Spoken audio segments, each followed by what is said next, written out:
देश चल रहा है। आज मुझे मास्टर भैया थे तो आज तुम सब नगर मार्केट देश नहीं रहेगा। तो देश को बचाना, संविधान को बचाना ईसाई सबकी जिम्मेदारी है। आज इस कानून के जरिए मुसलमानों को टारगेट किया गया। कल हमारे जो पिछड़े जो जाति के लोग हैं, अनुसूचित जाति जनजाति के लोग हैं, हमारे सिख लोग हैं, जैन हैं, बुद्ध हैं, क्रिश्चियन हैं, कल उनको भी टारगेट किया जाएगा एक एक करके।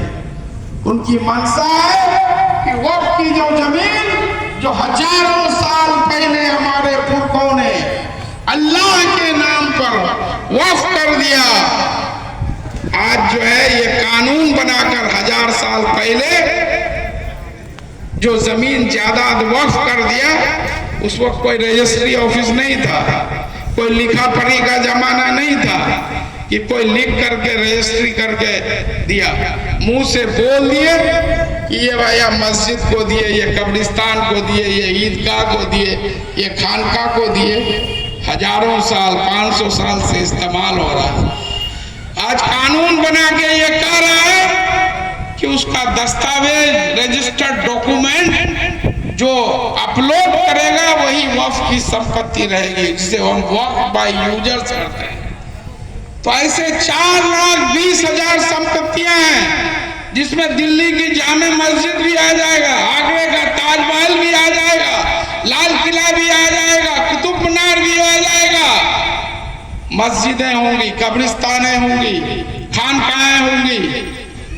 ये सब वक्फ बाय यूजर्स के तहत अगर ये कानून लागू हो गया तो ये सारी जमीनों पर सरकार जो है कब्जा करके अपने दोस्त अंबानी और अडानी को देगा।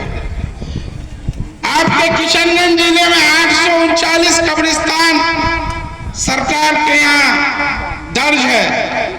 जब उसको आप देखेंगे तो 644 कब्रिस्तान के खतियान में बिहार सरकार आम खास सर्वसाधारण है।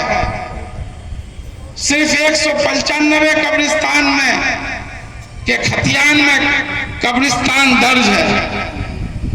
कल कोई ऐसी हुकूमत आएगी तो ये जो 644 कब्रिस्तान है, कभी भी इस पर बुलडोजर चल सकता है। ये मैं एक कब्रिस्तान इस जिले की बात कर रहा हूँ। पूरे बिहार में 20,000 से अधिक कब्रिस्तान हैं, जिसमें 2000 के करीब जो है खतियान में कब्रिस्तान दर्ज है।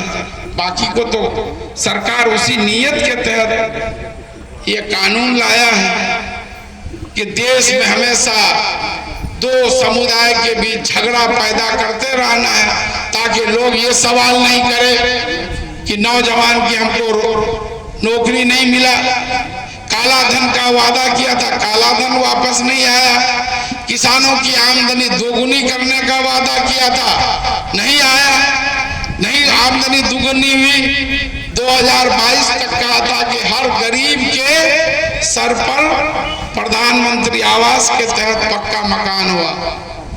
आज सब गरीब को पक्का मकान नहीं मिला। ये झगड़ा अगर ये पैदा नहीं करेगा तो लोग मांगेंगे कि आप तो एक भी वादा पूरा नहीं किए। इसीलिए इस नीयत से भारतीय जनता पार्टी की जो एनडीए सरकार है केंद्र में या राज्यों में जहां है, उनकी मंशा यही है कि लोगों को लड़ाते रहो, झगड़ा कराते रहो, ये लोग हिंदू मुसलमान आपस में लड़ते रहे और हम सत्ता पर कब्जा जमाए रहे हैं। इसलिए आप सबको सोचना है, समझना है। अब जो है ये कॉल दिया है, अगर ये मिशन फेल हो गया तो आपके जो कब्रिस्तान है, ईदगाह है, मसाजिद है, जो वक्फ की जमीन पर है, तब उस पर आने वाले दिनों में उसको कोई बचा नहीं सकता। इस संविधान पर जो खतरा है उसको कोई बचा नहीं सकता है।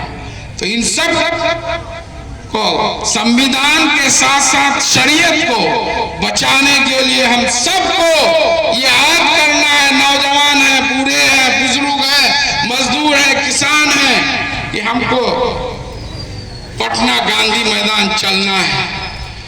और अगर फिर इसके बाद भी अगर केंद्र सरकार नहीं माने तो all India Muslim personal law board Jamiat Ulama Hind ने आगे जेल भरों का जो है ऐलान किया है कि लोग जेल भरेंगे, इतनी लाखों लाख की तादाद में जेल भरेंगे कि सरकार को रखने के लिए जगह नहीं मिलेगा, खाने खिलाने के लिए अनाज नहीं मिलेगा और उसको मजबूर होना पड़ेगा।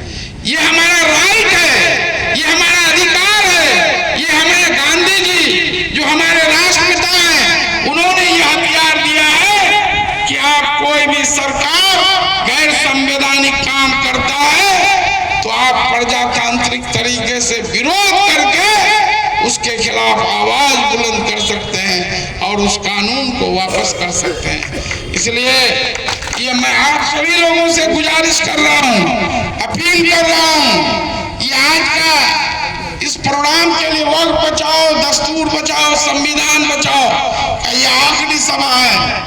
कल 27 और 28 में जितने भाइयों के पास छोटा बड़ा गाड़ी है वो गाड़ी अपना अभी से प्लान कर लें, उसमें स्टिकर लगा दे, देश का एक झंडा लगा दे, हमारा तिरंगा झंडा, आप जा रहे हैं और तो मस्जिदों में